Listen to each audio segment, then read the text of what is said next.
Bismillahirrahmanirrahim. Assalamualaikum warahmatullahi wabarakatuh. Jumpa lagi kepada siswa hari ini. Materi yang akan dibahas adalah mengulas pesan dalam novel atau kumpulan puisi. Materi ini merupakan materi pembelajaran terakhir untuk semester 2 ini. Kepada semua siswa diharapkan untuk memperhatikan dari awal penjelasan hingga akhir penjelasan supaya mampu menjawab pertanyaan di akhir pembelajaran. Baiklah, kita mulai. Perhatikan kompetensi dasar pada slide kedua. Ada 2 kompetensi dasar. Silahkan dibaca. Kemudian slide ketiga menyajikan urutan kegiatan. 1. Penyajian materi. 2. Penilaian refleksi. 3. Penugasan. Adapun materi pokok bisa siswa perhatikan pada slide keempat. Judul mengulas pesan dalam novel atau kumpulan puisi. 1. Unsur-unsur novel dan puisi. 2. Pesan dalam novel dan kumpulan puisi. 3. Menyusun ulasan terhadap pesan dalam buku kumpulan puisi. Inilah 3 materi yang akan diuraikan atau dijelaskan yang akan dimulai pada slide ke-5. Kita mulai dengan materi unsur-unsur novel. Novel termasuk karya sastra prosa fiksi. Sama seperti cerpen. Cerpen telah siswa pelajari pada semester 1. Meskipun demikian, kali ini Ibu akan mencoba menyajikan kembali unsur-unsur intrinsik prosa atau novel dan cerpen. 1. Plot. 2. Penokohan. 3. Tema. 4. Setting atau latar. 5. Amanat. 6. Sudut pandang pencerita.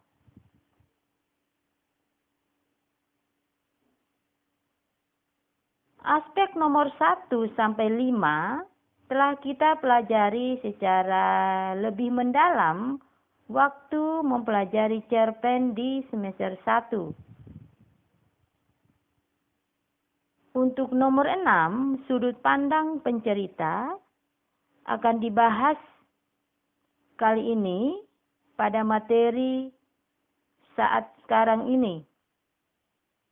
Sudut pandang pencerita adalah cara si pengarang mengisahkan atau menceritakan suatu cerita. Sudut pandang adalah posisi pencerita dalam cerita atau seseorang yang bercerita dalam karya fiksi prosa. Sudut pandang pencerita menentukan tempat pengarang dalam cerita dengan menggunakan pronomina tertentu. Perhatikan pada slide ke-6, uraian tentang sudut pandang pencerita. Macam-macam sudut pandang dalam cerita. 1. Sudut pandang orang pertama atau disebut sudut pandang akuan. Adapun pronomina yang biasa digunakan Tentu saja adalah kata aku, saya, dan yang sejenisnya. Sudut pandang akuan terbagi atas A. Orang pertama sebagai tokoh utama atau disebut akuan sertaan. B. Orang pertama sebagai pengamat atau akuan tak sertaan. Bagian A. Orang pertama sebagai tokoh utama atau akuan sertaan, maksudnya adalah tokoh cerita yang bercerita adalah yang mengalami peristiwa atau kejadian secara langsung.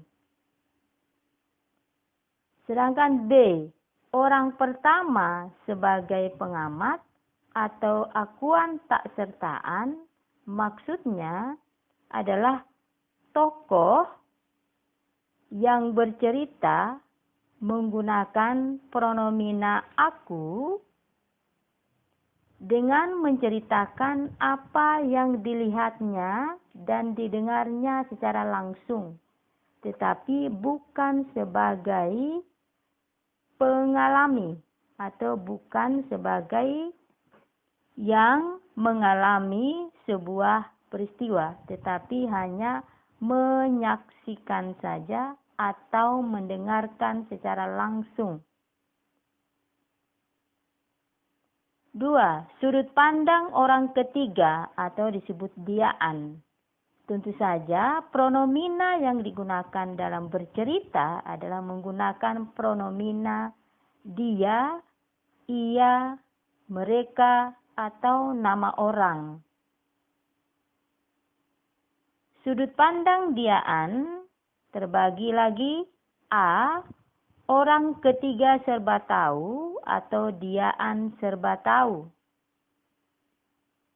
Sudut pandang ini biasa pula disebut dengan sudut pandang yang maha kuasa, karena seorang tokoh menceritakan apa yang didengarnya, apa yang dilihatnya, dan dapat menceritakan apa yang dirasakan dan dipikirkan oleh tokoh lain.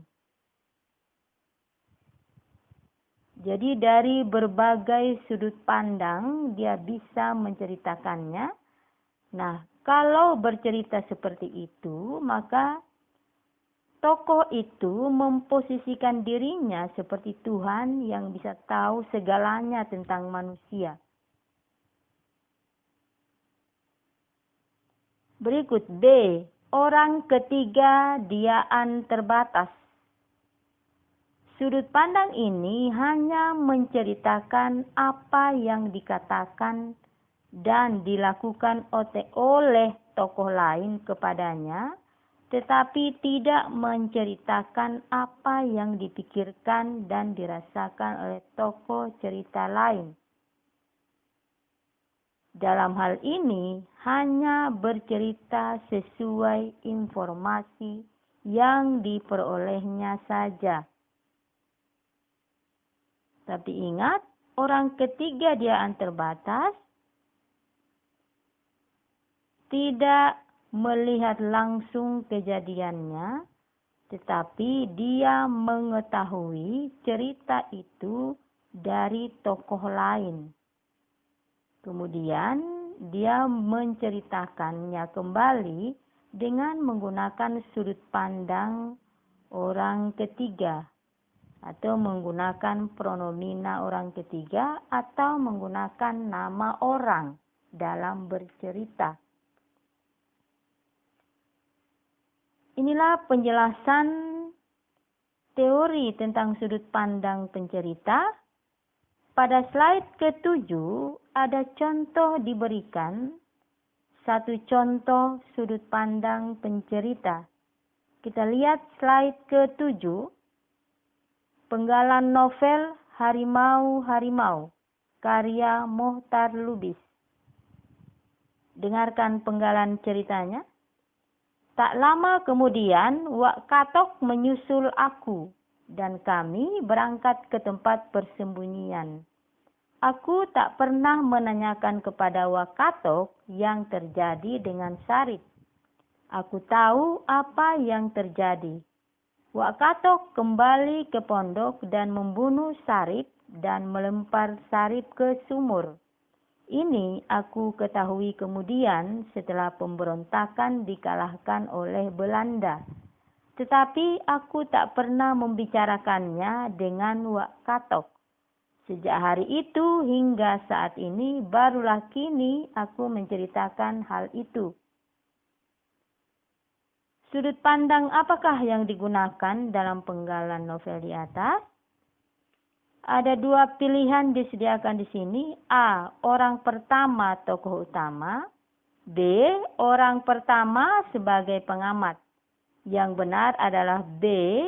Orang pertama sebagai pengamat. Karena yang bercerita menggunakan kata aku dalam menceritakan peristiwa lain yang memang dilihatnya secara langsung. Tetapi bukan pencerita yang mengalami, tapi hanya menyaksikan sebuah kejadian. Makanya yang benar adalah orang pertama sebagai pengamat. Untuk sudut pandang pencerita yang lain, silakan siswa pahami pada slide ke-7 ini agar mampu membedakan setiap sudut pandang cerita.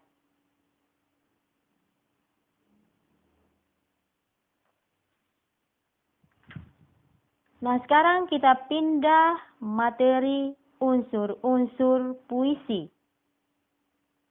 Jadi sebelum siswa mempelajari tentang teks ulasan, terlebih dahulu diuraikan unsur-unsur fiksi yang akan siswa kaji melalui teks ulasan nanti pada slide-slide berikutnya. Baiklah, kita masuk ke slide 8, unsur-unsur puisi. Unsur intrinsik puisi. 1. Tema. 2. Suasana. 3. Imaji. Imaji artinya penggambaran kata-kata yang terkait dengan panca indera. Contoh, tenggelam dalam darah. Perhatikan kata yang ditebalkan yaitu tenggelam. Ini berkaitan dengan panca indera penglihatan. Inilah yang dimaksud dengan imaji. 4. Simbol. Artinya menyatakan sesuatu secara konotasi atau kiasan atau di luar arti kata sebenarnya. Contoh, sebuah rumah cermin dan kita terperangkap di dalamnya. Diksi yang manakah yang menjadi simbol dalam larik ini? Yang menjadi simbol adalah ungkapan rumah cermin. Jadi rumah cermin bukanlah rumah yang terbuat dari cermin, tetapi yang dimaksud atau makna dari rumah cermin dalam larik ini adalah sebuah keluarga yang dihuni oleh beberapa orang di dalamnya yang tidak bahagia, tidak senang, ada gesekan sedikit saja mudah terjadi pertengkaran atau perpecahan. Itulah sebabnya diumpamakan seperti rumah cermin, mudah retak. 5. Musikalitas. Artinya persajakan atau rima. Contoh, kalau dalam pantun, rima itu adalah ABAB. Perlu siswa ketahui, dalam puisi, persajakan atau rima tidak seperti hanya pantun yang memiliki rima yang teratur.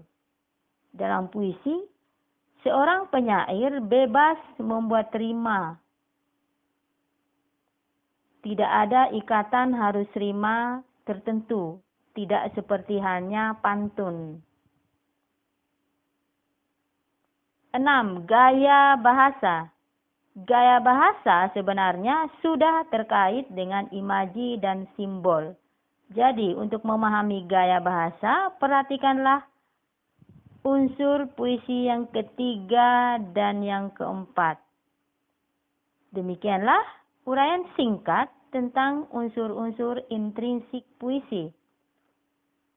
Nah, sekarang kita akan masuk ke materi inti dalam pembelajaran ini, yaitu teks ulasan. Jadi, saya ulangi, teks ulasan. Perhatikan slide ke-9. Pengertian teks ulasan. Teks ulasan adalah teks yang dihasilkan dari sebuah analisis isi dari suatu buku atau karya, baik buku non-fiksi ataupun fiksi. Teks ulasan memuat tanggapan, tinjauan, dan analisis isi buku.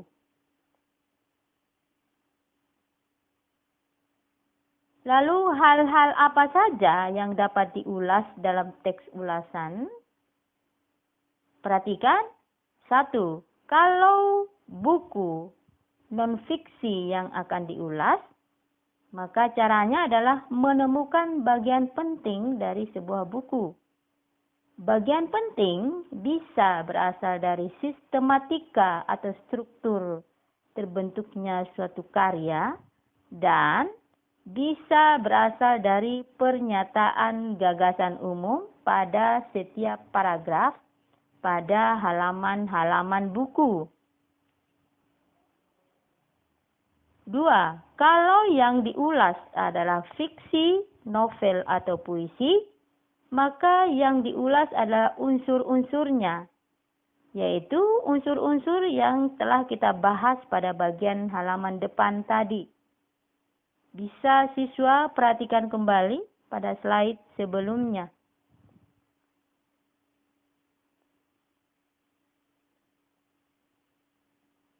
Berikut slide ke-10. Dengan siswa mendengarkan pengertian teks ulasan tadi, mungkin ada yang berpikir bahwa teks ulasan sepertinya sama seperti resensi. Itu tidak salah, benar. Sekarang kita lihat secara terperinci perbedaan dan persamaan teks ulasan dan resensi. Siswa dapat membacanya pada slide ke-10. Salah satu dari persamaannya, objek teks ulasan dan resensi adalah karya fiksi maupun non-fiksi. Perhatikan ada 3 persamaan yang Ibu sajikan di sini. Kemudian bagian B, perbedaan ada 4. Salah satu perbedaan dari teks ulasan dengan resensi, kita lihat pada bagian keempat, struktur teks ulasan lebih sedikit, sedangkan struktur resensi lebih banyak. Untuk persamaan dan perbedaan lainnya, silakan siswa baca di slide ke-10. Baca secara tuntas. Pada slide ke-11 diperkenalkan struktur teks ulasan. Perhatikan, ada 4 struktur atau 4 tahapan. 1. Orientasi. Apa yang diulas pada bagian orientasi?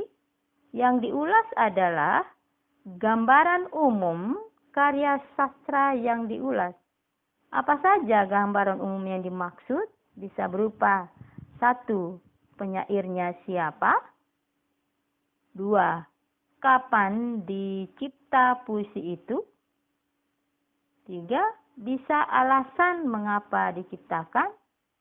Bisa pula hal-hal lain, misalnya puisi itu telah mendapat apresiasi. Bisa juga disajikan pada bagian orientasi. Intinya memperkenalkan tentang karya sastra yang akan diuraikan lebih dalam. Struktur yang kedua, tafsiran isi.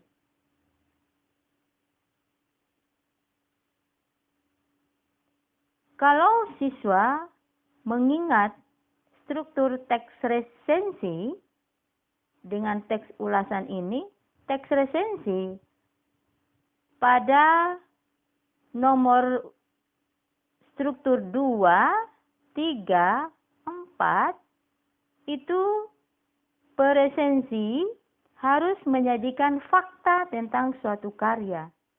Sementara kalau struktur teks ulasan di nomor 2 ini dinamakan tafsiran isi. Artinya,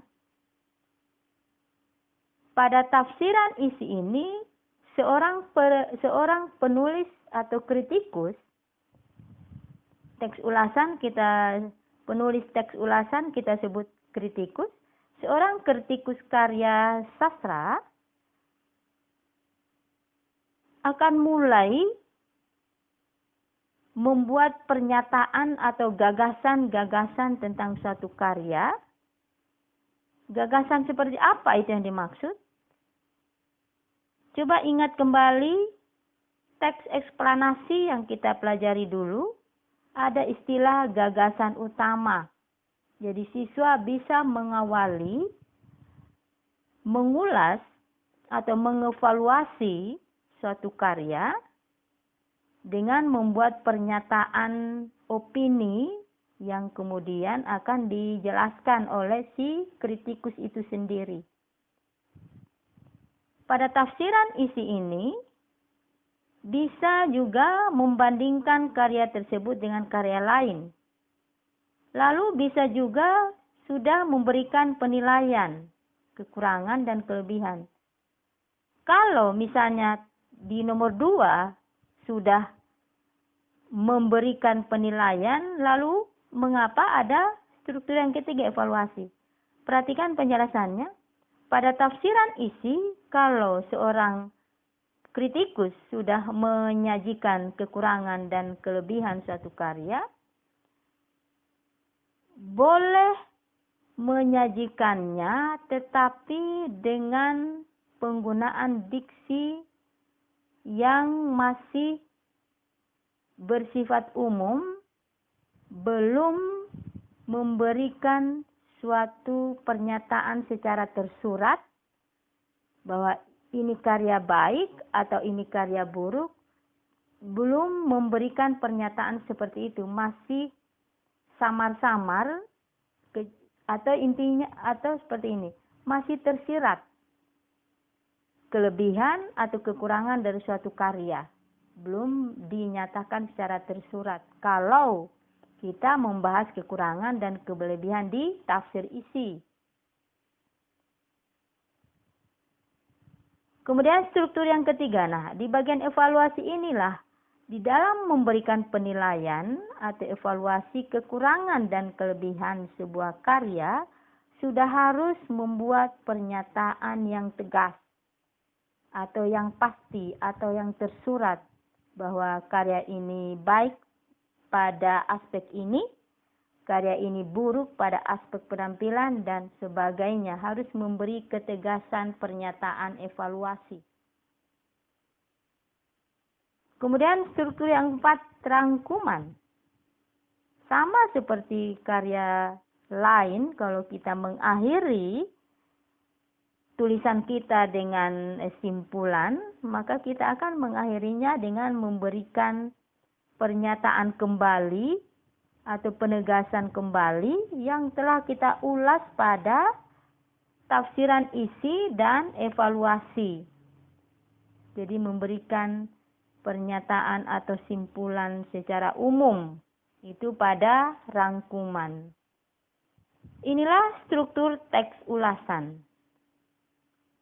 Untuk mengetahui bagaimana menerapkan struktur teks ulasan ini, perhatikan slide ke-13.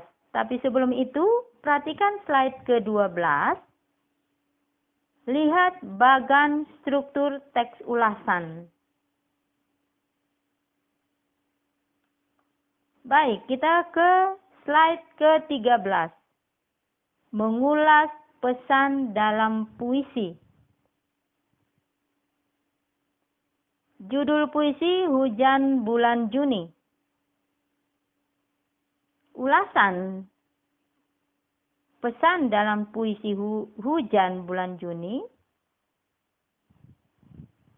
akan diberikan ulasan seperti yang siswa atau kita lakukan selama ini dalam menganalisis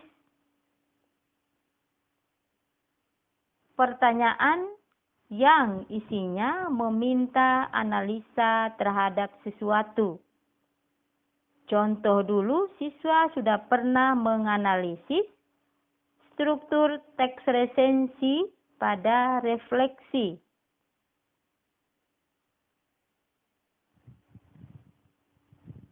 Karena mengulas sebenarnya sama dengan menganalisis, membahas, mengevaluasi, menilai.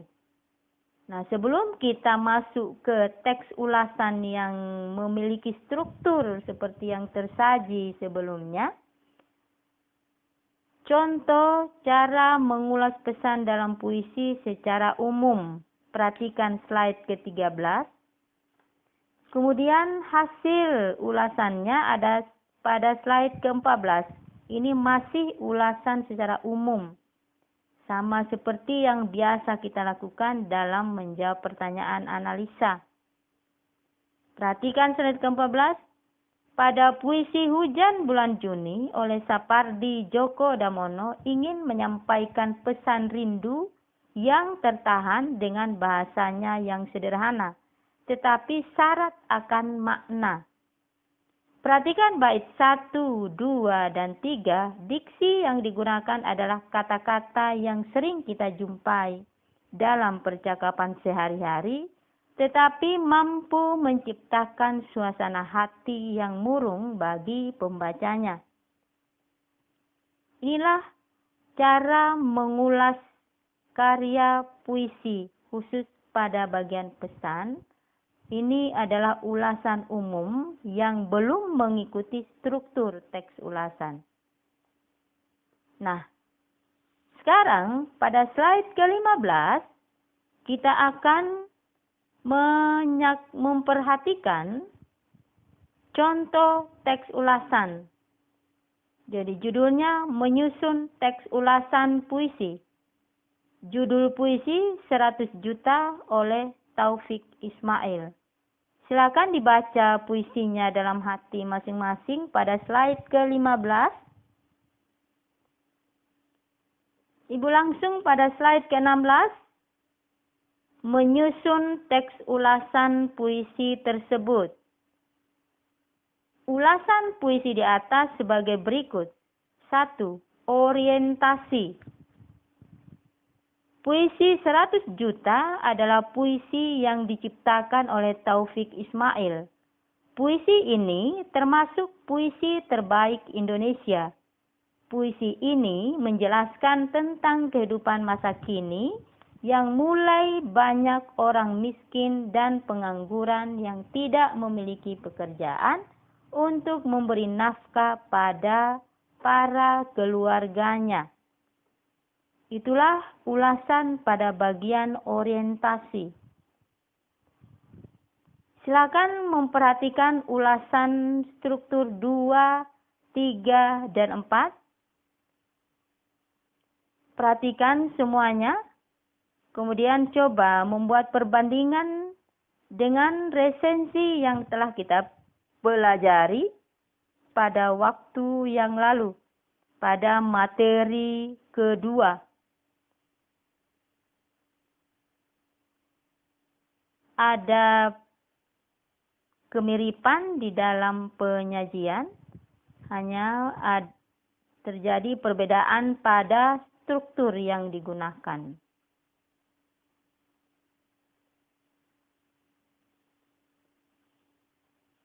Baik semua, kita beralih ke slide ke-17. Refleksi pembelajaran teks ulasan. 1. Teks ulasan adalah teks yang dihasilkan dari sebuah analisis isi dari suatu buku atau karya, bisa buku fiksi ataupun non-fiksi. Teks tersebut memuat tanggapan, tinjauan, dan analisis isi buku. 2. Struktur teks ulasan berbeda dari struktur resensi. 3. Teks ulasan maupun teks resensi sama-sama berisi ulasan tentang suatu karya. 4. Ulasan merupakan salah satu jenis teks yang berbasis menilai atau mengulas suatu karya. Demikianlah penjelasan tentang unsur-unsur novel dan puisi dan teks ulasan itu sendiri. Kita akan mengakhiri pelajaran ini dengan penilaian 1, yaitu penilaian refleksi. Perhatikan slide ke-18. Pada bagian A, penilaian 1 refleksi, siswa akan mengerjakan soal ini pada saat ini hingga pembelajaran bahasa Indonesia berakhir. Ada 2 pertanyaan. Silakan diperhatikan dan dijawab. Kemudian dikirimkan jawabannya pada classroom. Sedangkan penilaian bagian B dan C akan dilakukan pada minggu-minggu berikutnya. Pada slide ke-19, pelajaran selesai. Selamat belajar, semoga sukses. Demikianlah pembelajaran hari ini dan pembelajaran materi teks ulasan ini pula merupakan materi terakhir yang kita pelajari. Tetapi untuk pembelajarannya masih akan berlanjut ke minggu-minggu berikutnya. Setelah itu tidak ada lagi penyajian materi baru. Jadi materi teks ulasan adalah materi terakhir di semester 2 ini untuk pelajaran bahasa Indonesia. Siswa sekalian, selama kita mengikuti pembelajaran daring, mungkin telah terjadi beberapa kesalahpahaman di antara siswa dan guru atau di dalam menerima pelajaran karena keterbatasan media atau kita dihubungkan oleh media daring sehingga ada beberapa persoalan materi mungkin tidak terselesaikan dengan baik. Semoga siswa bisa mempelajarinya dengan membaca seksama setiap materi yang pernah disajikan. Terima kasih atas semua perhatian siswa dalam pelajaran bahasa Indonesia di semester 2 ini. Wassalamualaikum warahmatullahi wabarakatuh.